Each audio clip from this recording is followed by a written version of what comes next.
오늘 말씀은 사무엘상 7장 3절에서 17절까지 말씀입니다. 사무엘이 이스라엘 온 족속에게 말하여 이르되 만일 너희가 진심으로 여호와께 돌아오려거든 이방 신들과 아스다롯을 너희 중에서 제거하고 너희 마음을 여호와께로 향하여 그만을 섬기라. 그리하면 너희를 블레셋 사람의 손에서 건져내시리라. 이에 이스라엘 자손이 바알들과 아스다롯을 제거하고 여호와만 섬기니라. 사무엘이 이르되 온 이스라엘은 미스바로 모이라. 내가 너희를 위하여 여호와께 기도하리라 하매 그들이 미스바에 모여 물을 길어 여호와 앞에 붓고 그날 종일 금식하고 거기에서 이르되 우리가 여호와께 범죄하였나이다 하니라. 사무엘이 미스바에서 이스라엘 자손을 다스리니라. 이스라엘 자손이 미스바에 모였다 함을 블레셋 사람들이 듣고 그들의 방백들이 이스라엘을 치러 올라온지라. 이스라엘 자손들이 듣고 블레셋 사람들을 두려워하여 이스라엘 자손이 사무엘에게 이르되 당신은 우리를 위하여 우리 하나님 여호와께 쉬지 말고 부르짖어 우리를 블레셋 사람들의 손에서 구원하시게 하소서 하니 사무엘이 젖 먹는 어린 양 하나를 가져다가 온전한 번제를 여호와께 드리고 이스라엘을 위하여 여호와께 부르짖음에 여호와께서 응답하셨더라. 사무엘이 번제를 드릴 때에 블레셋 사람이 이스라엘과 싸우려고 가까이 오매 그날에 여호와께서 블레셋 사람에게 큰 우레를 발하여 그들을 어지럽게 하시니 그들이 이스라엘 앞에 패한지라. 이스라엘 사람이 미스바에서 나가서 블레셋 사람들을 추격하여 뱃갈 아래에 이르기까지 쳤더라. 사무엘이 돌을 취하여 미스바와 센 사이에 세워 이르되 여호와께서 여기까지 우리를 도우셨다 하고 그 이름을 에베네셀이라 하니라. 이에 블레셋 사람들이 굴복하여 다시는 이스라엘 지역 안에 들어오지 못하였으며 여호와의 손이 사무엘이 사는 날 동안에 블레셋 사람을 막으시매 블레셋 사람들이 이스라엘에게서 빼앗았던 성읍이 에그론부터 가드까지 이스라엘에게 회복되니 이스라엘이 그 사방 지역을 블레셋 사람들의 손에서 도로 찾았고 또 이스라엘과 아모리 사람 사이에 평화가 있었더라. 사무엘이 사는 날 동안에 이스라엘을 다스렸으되 해마다 베델과 길갈과 미스바로 순회하여 그 모든 곳에서 이스라엘을 다스렸고 라마로 돌아왔으니 이는 거기에 자기 집이 있음이니라. 거기서도 이스라엘을 다스렸으며 또 거기에 여호와를 위하여 제단을 쌓았더라. 네, 오늘 우리가 함께 나눌 말씀은 사무엘상 7장 3절부터 17절까지의 말씀입니다. 하나님에게가 돌아오고 시간이 꽤 흘렀습니다. 사무엘은 성장했고 그가 사사로서 이스라엘을 다스리기 시작했습니다. 그가 사사로서 이스라엘 사람들을 다스리면서 외쳤던 것은 무엇인가 살펴보면 결국은 전심으로 하나님 앞에 돌아오는 것입니다. 그러면 하나님께서 이스라엘 민족을 블레셋의 손으로부터 구원해 주실 것이라고 그는 외쳤습니다. 그러니까 이스라엘이 이스라엘로 살아가기 위해서 필요한 것은 무엇인가 하면 온 마음을 다해서 하나님만 바라보고 하나님을 섬기는 것입니다. 그래서 사무엘은 그러기 위해서 구체적으로 해야 할 행동들을 이야기하고 있죠. 우상들을 제거하고 오직 하나님께만 마음을 두고 하나님만 바라보는 것입니다. 잘 살펴보면 사사시대의 이스라엘이 하나님을 섬기지 않은 것이 아닙니다. 그들은 예배를 드렸고 또한 율법을 지켰습니다. 그러나 그들의 문제는 뭐냐면 그들이 이방신들도 함께 섬겼다는 것입니다. 그게 문제인 것이죠. 그들은 자신들이 섬기는 유일한 하나님 외에 이방신들을 섬겼습니다. 그들이 섬겼던 이방신들은 주로 풍요와 관계된 신들이었습니다. 그러니까 모두가 그렇잖아요. 잘 살고 싶은 마음이 있습니다. 어떻게 해야 우리가 잘 살 수 있을까 고민하게 되는데 그들도 마찬가지였던 것 같아요.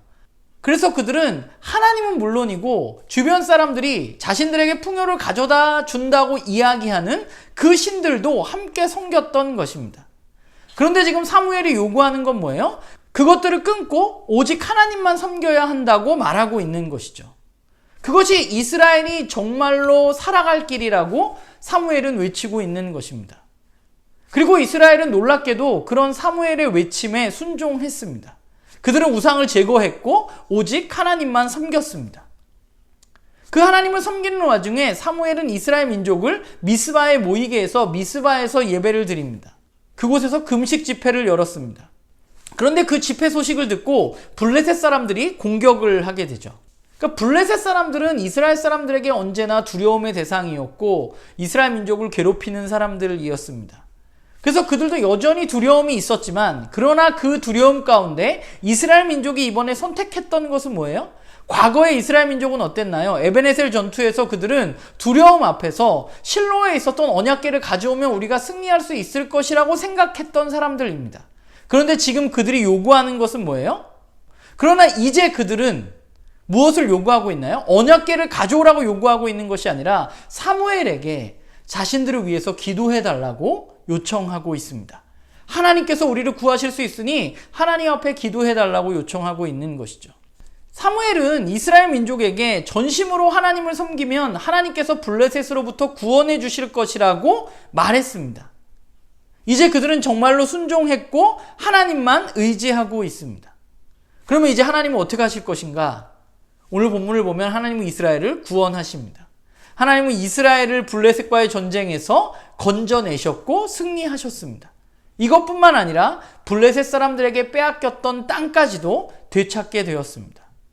오늘 말씀에 그런 말이 있죠. 하나님의 손이 블레셋 사람들을 막으시고 블레셋 사람들의 손에서 찾아오셨다고 성경은 말합니다. 하나님의 손이 얼마나 강력한지를 보여주는 사건이죠. 하나님은 어떤 분인가? 하나님은 도우시는 하나님이십니다. 하나님은 하나님의 손으로 이스라엘을 도우시는 분이십니다. 단 그들이 하나님을 의지할 때, 하나님만 바라볼 때 도우십니다. 사무엘은 사사로서 선지자로서 그 역할을 감당했습니다. 그는 이스라엘을 다스렸습니다. 15절 16절에 보면 그가 다스렸다는 말이 3번 연속으로 사용된 것을 볼 수 있어요. 그의 다스림의 핵심은 뭐예요? 하나님을 왕으로 인정하고 그분의 말씀에 따라서 살아가라고 요구하는 것입니다. 이스라엘이 하나님의 말씀에 따라서 다스려질 때 하나님은 그들을 도우시고 또한 그들 가운데 뭐가 이루어지냐? 평화가 임한다는 사실을 오늘 본문이 우리에게 말해주고 있는 것이죠. 말씀을 보면서 하나님의 백성으로 살아가기 위해서 우리에게 무엇이 필요한가라는 생각을 해봅니다.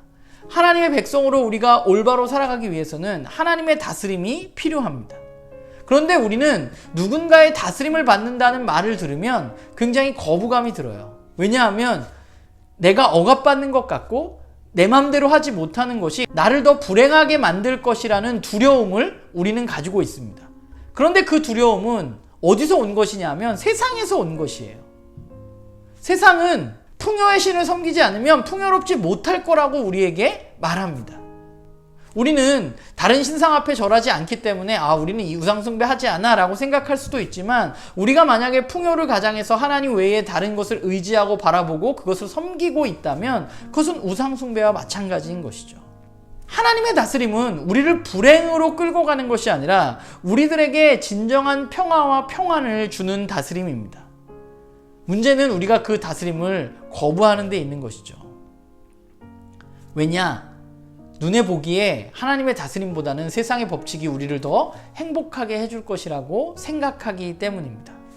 그리스도인은 어떤 사람들이냐? 보이는 대로 살아가는 사람들이 아니라 믿음으로 살아가는 사람들입니다. 우리는 무엇을 믿어야 될까요? 하나님의 다스림이 나의 삶을 진정으로 행복하고 평안하게 해주신다는 사실을 우리는 믿어야만 합니다. 그 믿음이 우리의 삶에서 작동되어져야만 해요. 그게 바로 사무엘이 오늘 이스라엘 민족들 그리고 우리에게 외치는 것이죠.